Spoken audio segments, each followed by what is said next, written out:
po sir, ako po si Gavin Monitor, the physical therapist for today, and how you want to address you po.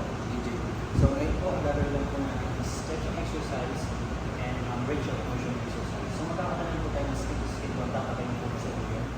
So na maglalagay po tayo ng resistance band. So ang gagawin ko lang po, nyo lang po, is lalagay ko lang po dito, and then yung paan nyo lang po, is i-flex nyo lang po, paharap ng trigger po.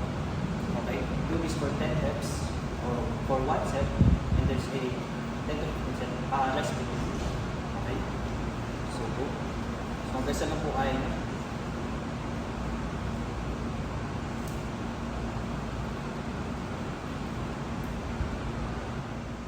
So ngayon po, ang gagawin naman po natin is stretching exercise po. So ang goal po nito is po yung range of motion po natin.